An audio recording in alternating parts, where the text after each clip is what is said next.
જય માતાજી, હું છું રેણુકા ઠક્કર અને સ્વાગત કરું છું મારી ચેનલ રેણુકા ઠક્કર રેસીપીમાં। તો આજે આપણે બનાવવાના છે રીંગણનું દહીંવાળું શાક, જે ઉનાળામાં ખૂબ જ ટેસ્ટી અને ખાવામાં મજા આવે છે। તો ચાલો શરૂ કરીએ રીંગણનું દહીંવાળું શાક। તો અહીં મેં મીડિયમ સાઇઝના રીંગણને લઈ લીધા છે। તો તમે જોઈ શકો છો કે આ પ્રમાણે મેં રીંગણને લઈ લીધા છે અને આ સાઈઝમાં મીડિયમ સાઇઝમાં આપણે તેને કટિંગ કરી લેવાના છે, બહુ મોટી સાઈઝ નથી રાખવાની। તો હવે આપણે એક કઢાઈમાં 2 પરી તેલ નાખી લેવાનું છે। તેલને આપણે સારી રીતે ગરમ થવા મૂકી દેવાનું છે। તો તેલ ગરમ થઈ જાય પછી આપણે તેમાં 1 ચમચી રાઈ નાખી દઈશું અને 1 ચમચી જીરું એડ કરી દઈશું। તેને આપણે સારી રીતે થવા દેવાનું છે। પછી આપણે તેમાં અડધી ચમચી જેવું લસણને નાખી લઈશું।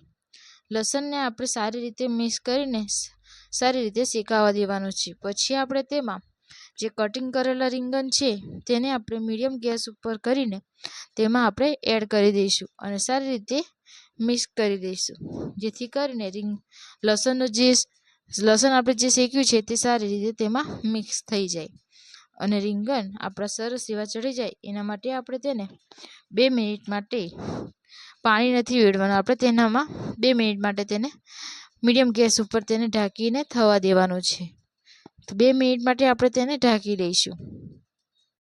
તો આ પ્રમાણે કરવાથી જે આપણા રીંગણ છે તેમાં લસણનો સરસ ટેસ્ટ આવે છે અને શાક આપણું સરસ એવું થાય છે। તો 2 મિનિટ પછી આપણે તેમાં જોઈ લઈશું તો આપણા શાક રીંગણ છે તે સરસ એવા થઈ ગયા છે। હવે આપણે તેમાં 1 ચમચી તીખું મરચું આપણે તેમાં એડ કરીશું, અડધી ચમચી લાલ મરચું પાવડર એમાં એડ કરીશું, ગરમ મસાલો અડધી ચમચી અને અડધી ચમચી હળદર નાખી લઈશું। તો આ મસાલાને આપણે સારી રીતે મિક્સ કરી લેવાના છે, જેથી કરીને તેલમાં તે સારી રીતે શેકાઈ જાય।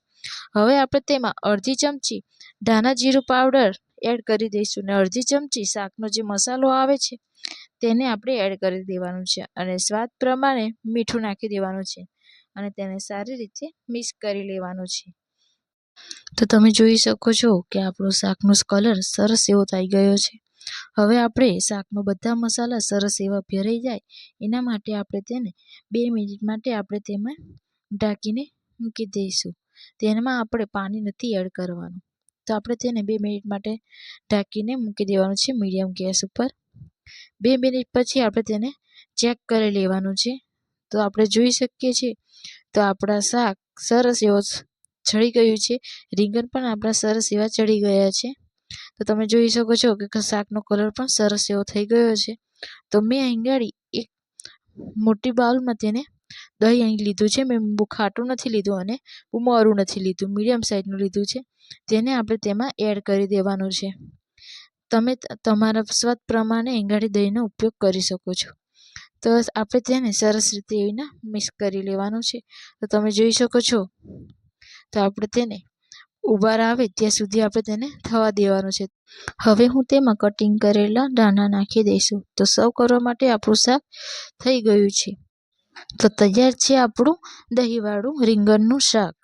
તમને આ રેસીપી કેવી લાગી જરૂરથી જણાવજો અને મારી ચેનલ પર નવા આવેલા હોય તો મારી ચેનલને સબસ્ક્રાઈબ કરી દેજો અને બાજુમાં આવેલા બેલ આઇકનને પ્રેસ કરી દેજો, જેથી કરીને આવનાર વિડીયોની અપડેટ તમને જરૂરથી મળતી રહે। તમને આ રેસીપી ગમી હોય તો એક લાઈક કરી દેજો। Thank you for watching. જય માતાજી।